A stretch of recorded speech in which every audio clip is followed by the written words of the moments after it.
Hi everyone, मेरा नाम है प्रियांश रंजन एंड मैं आईआईटी कानपुर में बीटेक का थर्ड ईयर स्टूडेंट हूँ। एंड इस वीडियो में लोग बात करने वाले हैं how to study physics for IIT JEE. जैसा कि आप सबको पता है कि आईआईटी जेईई में 3 सब्जेक्ट होते हैं, physics, maths and chemistry. And chemistry को ज्यादातर पढ़ा नहीं रटा जाता है। मैथ्स में न्यूमेरिकल्स ज्यादा होते हैं, फिजिक्स में न्यूमेरिकल्स थोड़े कम होते हैं एंड थ्योरी का पार्ट भी इंक्लूड होता है। तो हर सब्जेक्ट को अलग अलग तरीके से पढ़ा जाता है। एंड इसी के ऊपर मैं एक सीरीज लेकर आ रहा हूँ जिसमें मैं मैथ्स के लिए डिस्कस कर चुका अभी, फिजिक्स के लिए ये वीडियो होने वाली है, अगली वीडियो में केमिस्ट्री पर लाने वाला हूँ। तो इससे बहुत सारे स्टूडेंट जो कि जिनको क्लियर नहीं होता कैसे पढ़ना होता है इन सब्जेक्ट्स को, उनको पता चल जाएगा कि हर सब्जेक्ट को अप्रोच कैसे करना है। अगर मैं पार्टिकुलरली फिजिक्स की बात करूँ तो यहाँ पे न्यूमेरिकल 60% एंड थ्योरी 40% होता है। मतलब अगर मैं फिजिक्स को 100% में बांट दूं तो 60 अगर मैं न्यूमेरिकल को दूंगा तो 40 थ्योरी को भी दूंगा, क्योंकि लास्ट के कुछ ईयर्स में JEE advance as well as JEE mains में भी थ्योरी का पार्ट इंक्लूडेड होता है। अगर मल्टीपल करेक्ट ऑप्शंस की मैं बात करूँ जेईई एडवांस में, जिसपे कि तुम्हें कभी -2 या फिर कभी -1 हो जाता है एंड पार्शियल करेक्ट के भी मार्क्स मिलते हैं, उस सेक्शन में बहुत सारे थ्योरी के क्वेश्चन आ रहे हैं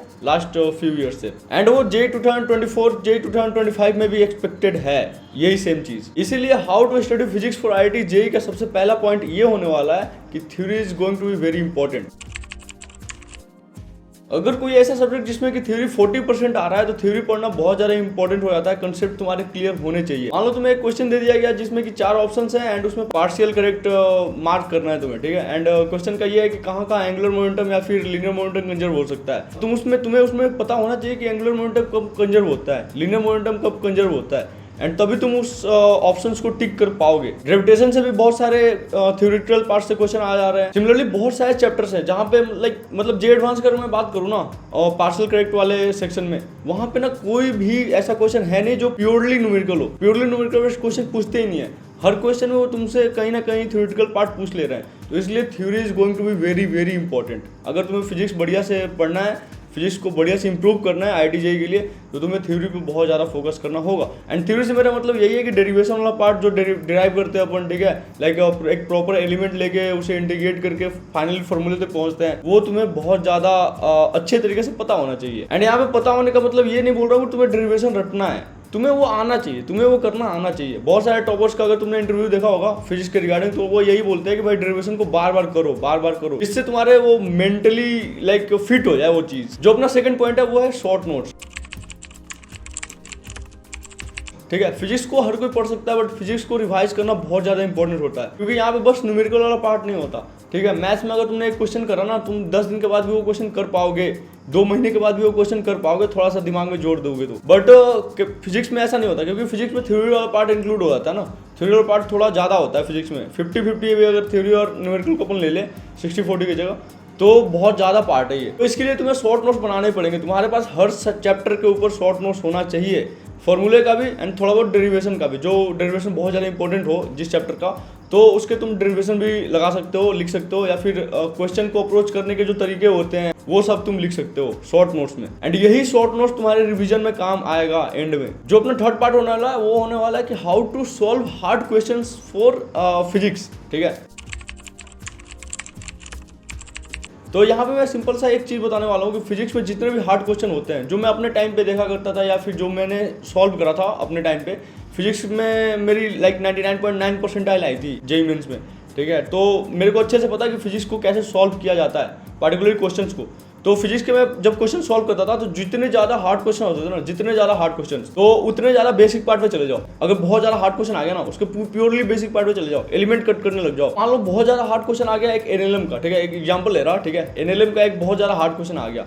अब कोई बंदा क्या करेगा कि डायरेक्ट फॉर्मूला लगा देगा उसमें। ठीक है, डायरेक्ट फॉर्मूला से वो बनने वाला है नहीं। ठीक है, कि ऑब्वियसली अगर जेईई एडवांस में कुछ दिया हुआ है क्वेश्चन, तो डायरेक्ट फॉर्मूला से नहीं बनने वाला मोस्ट प्रोबेबली। तो उसमें कैसा होगा कि तुम एफबीडी पे जाओ। ठीक है, कोई बंदा उस पर डायरेक्ट फॉर्मूला लगा, तुम कुछ नहीं करो, तुम एफबीडी पे जाओ। पहले सबसे बेसिक क्या चीज होता है एनएलएम में, एफबीडी। तो वो एफबीडी बनाओ उसका, ठीक है, उस पर सारे फोर्सेस लिखो, सारे फोर्सेस को बैलेंस करो, तब तुम्हें पता चलेगा कि हाँ भाई इसमें क्या चीज है, कैसे इसको अप्रोच किया जा सकता है। इसके लिए वही डेरिवेशन वाला पार्ट बहुत ज्यादा इंपॉर्टेंट होने वाला है। अगर तुम्हें पता रहेगा कि डेरिवेशन कैसे होता है, क्यों हो रहा है, यहाँ पर अपन एलिमेंट कैसे ले रहे हैं, क्यों इसको इंटीग्रेट कर रहे हैं, तब जाकर तुम्हें पता होगा सही से कि इस क्वेश्चन को अप्रोच कैसे किया जाता है। एंड जो अपना फोर्थ एंड सबसे मोस्ट इंपॉर्टेंट पॉइंट है वो होता है डोंट सॉल्व डिफरेंट बुक्स। ठीक है,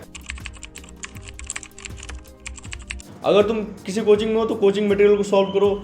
अगर तुम खुद से प्रैक्टिस कर रहे हो तो एक बढ़िया सा बुक ले लो, जैसे कि मान लो सिंगेज हो गया या फिर कोई सा भी बेटर बुक हो गया, वो तुम बुक को फॉलो करो। जे एडवांस के लेवल से बहुत ज़्यादा हटना नहीं है, ठीक है। कोई बंदा ऐसा होता है कि इरोडो वगैरह सॉल्व करने लग जाता है, ठीक है, और भी बहुत सारी हार्ड बुक्स होती हैं वो सॉल्व करने लग जाता है, जिसका कोई मतलब ही नहीं बनता, ठीक है। इरोडो ना अपने लिए बना ही नहीं होता। अगर मैं सही बताऊँ तो टॉप 50 टॉप 100 के लिए बना होता है इरोडो, क्योंकि अगर मैं रियलिटी बताऊँ तो जितने भी टॉपर्स होते हैं ना टॉप 50 या फिर टॉप 100 वाले, अधिकतर 4 साल से या फिर 5 साल से तैयारी कर रहे होते हैं, ठीक है। उनकी प्रिपरेशन 9th क्लास में स्टार्ट हो जाती है, बहुतों की 6th क्लास में स्टार्ट हो जाती है। तो वो जो बेसिक लेवल के क्वेश्चन होते हैं ना, या फिर जे एडवांस लेवल के क्वेश्चन होते हैं, वो बहुत पहले ही कर चुके होते हैं, ठीक है। तो उनके पास टाइम होता है इरोडोप करने का। अगर जो कोई बंदा जो 2 साल में तैयारी कर रहा है, वो इरोडोप सॉल्व कर ही नहीं सकता 2 साल के अंदर। एक एक क्वेश्चन पर अगर तुम खुद से बनाना चाहोगे ना, वो 2-2 दिन लग जाते हैं। तो उसके जगह पे अगर तुम कोई ऐसा टॉपिक उठा लो अपना जो तुम्हारा वीक है, एंड उस टॉपिक के ऊपर 10 क्वेश्चन लगा लो, तो तुम्हारा टॉपिक क्लियर हो जाएगा, ठीक है। उसमें अगर क्वेश्चन आ गया जे एडवांस, तो तुम फाइट कर पाओगे ना बैठ के। उस 3 घंटे में तुम इधर उधर देखना तो नहीं पड़ेगा तुम्हें, हाँ समझ रहे हो। लाइक तुम उस क्वेश्चन के ऊपर फाइट तो कर सकते हो अगर तुम नॉर्मली तुम्हारे को सारे कंसेप्ट क्लियर रहेंगे तो।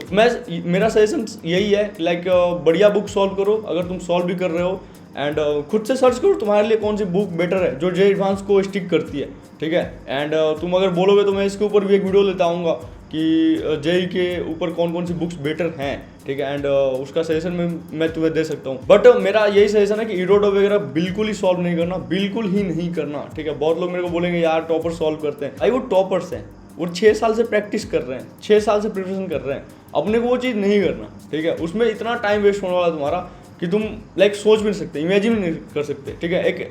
एक बेसिक क्वेश्चन होता है ना डायरेक्शन का एंड 1D का, उस क्वेश्चन में 2 दिन तक लग जाता है अगर तुम खुद से करने बैठो तो, एंड शायद वो क्वेश्चन हो भी ना 2 दिन के बाद। तो यही है, हार्ड बुक सॉल्व नहीं करो, अपने सिलेबस के ऊपर स्टिक करो, ठीक है। फिजिक्स के रिगार्डिंग खास करके ये बहुत ज़्यादा इंपॉर्टेंट हो जाता है। मैथ्स वगैरह में चीज़ें क्लियर होती हैं, ठीक है। केमिस्ट्री में तुम्हें सिलेबस क्लियर होता है। फिजिक्स में बहुत डाइवर्स सब्जेक्ट होता है, ठीक है। फिजिक्स में ना बहुत इधर उधर लोग भागते हैं, एंड फिजिक्स बहुतों के पल्ले नहीं पड़ता। इवन जिसकी मैथ्स बढ़िया है ना, ऐसा गारंटीड नहीं है कि वो बंदा की फिजिक्स बढ़िया ही हो, क्योंकि इसमें ऑब्वियसली मैंने बताया ना कि कंसेप्चुअल पार्ट एंड थ्योरी का पार्ट बहुत ज़्यादा आ जाता है। तो फिजिक्स को थोड़ा समझो, कंसेप्ट को बढ़िया से रिवाइज करो, शॉर्ट नोट्स बनाओ, एंड जो सारी चीज़ें मैंने बताई हैं वो सारी चीज़ें करो, तुम्हारा फिजिक्स बहुत ज़्यादा बेटर होने वाला है।